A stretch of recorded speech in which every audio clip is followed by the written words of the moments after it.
Hello, আজকে চলে গেছিলাম আমার একটা বোনের বার্থডেতে। ওর বার্থডেটা গেছিলো 20 ডিসেম্বর, বাট ওরা সেদিনকারে সেলিব্রেশন করতে পারেনি যেহেতু, তাই আজকেরে করেছে। আর আজকেরে ছিল 22 ডিসেম্বর। তো সোজা ওদের বাড়িতে চলে গিয়ে দেখলাম যার বার্থডে সে নিজেই ওখানে উপস্থিত নেই, সে নিজেই গেছে কেক আনতে। তো যাই হোক, আমরা ভাবলাম চারিদিকটা একটু ঘুরে টুরে দেখে নিই।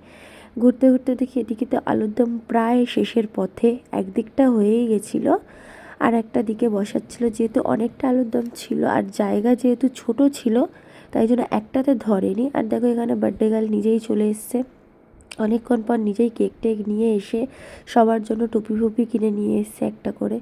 সবাই টুপি ফুপি পরে নিয়েছে, সব টুপি পরে নিয়ে। জানোই বাচ্চাদের বার্থডে মানে বাচ্চারাই মজা পাবে। সব দাঁড়িয়ে পড়েছে লাইন দিয়ে কেক কাটা দেখতে।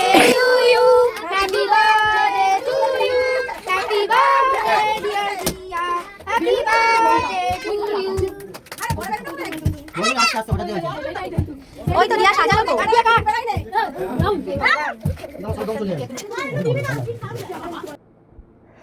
তো তারপরে কেক টেক কাটা হয়ে যাওয়ার পর সব এখানে বাচ্চাগুলোকে খাওয়া দাওয়ার জন্য বসিয়ে দেওয়া হচ্ছিল। যেহেতু অনেকটা রাত হয়ে গেছিলো, বাচ্চাগুলো সব ফিরতো বাড়িতে, কারোর কাছাকাছি বাড়ি, কারোর একটু দূরে বাড়ি। তো যার জন্য বাচ্চাগুলোকে আগেই ফার্স্ট ব্যাচে বসিয়ে দেওয়া হলো। ফার্স্ট পাতেই দেওয়া হলো কেক, তারপর দেওয়া হলো লুচি, কাবলি ছোলা, পনির দিয়ে একটা করেছিল রেসিপি, আর ছিল পায়েস, আলুর দম।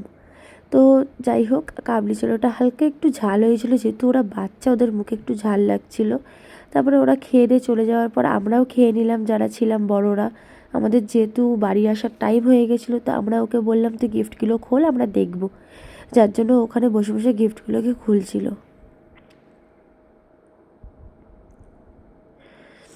গিফটের মধ্যে ধরতে গেলে সবই ব্যাগ পেয়েছে। যাই হোক, বাচ্চাদের খুশি, এই আনন্দটা হয়তো আমাদের মধ্যে থাকবে না যেটা ওদের মধ্যে থাকবে।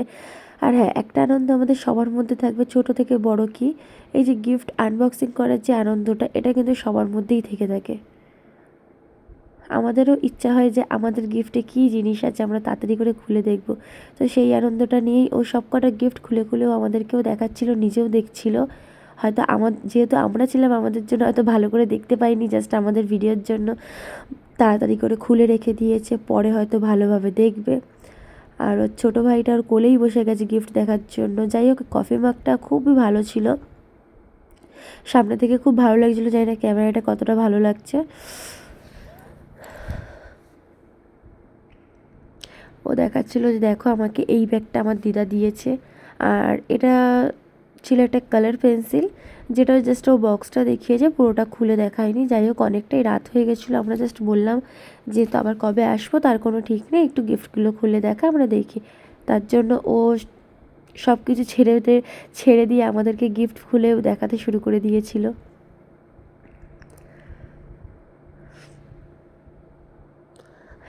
যেহেতু ওর মধ্যে একটু চকলেটের কিছু ছিল, তাই জন্য ওর ভাইদের সামনে ও খুলতে ভয় পাচ্ছিল। আর দেখো লাস্টে একটা বড় বেলুন ছিল, যে বেলুনটা ফাটিয়ে সব লঞ্চ নেওয়ার জন্য হাত সব পাগল হয়ে গেছে লঞ্চ নেওয়ার জন্য। সবার ফার্স্ট ও বসলো, ওই যেখান থেকে একটাও পেরেছে পাইনি। তুলেছে। যাই হোক, বাচ্চাদের মধ্যে থেকে একটা মজা তো অনেকটাই আলাদা ব্যাপার, সেটা তোমরাও সবাই জানো। আর এরকম মজা হয়তো আজকালকার যুগে খুব কমই দেখা যায়। লাস্টে ওর মনে পড়লো একটা গিফটও খুলতে ভুলে গেছে, তারপরে দেখে ওটাতেও একটা ব্যাগ। যাই হোক, আমাদের বাড়ি যাওয়ার সময় হয়ে গেছিলো বলে আমরা চলে এলাম বাইরে। আর বাইরে দেখছি এখনও লুচি ভাজা হচ্ছিল। আমরা ভাবলাম থাক, আর দেখে লাভ নেই, যাই আমরা বাড়ি যাই, অনেকটা রাত হয়ে গেছে। আর পুরো রাস্তা দেখো ফাঁকা। আজকের ভিডিওটাই অবধি।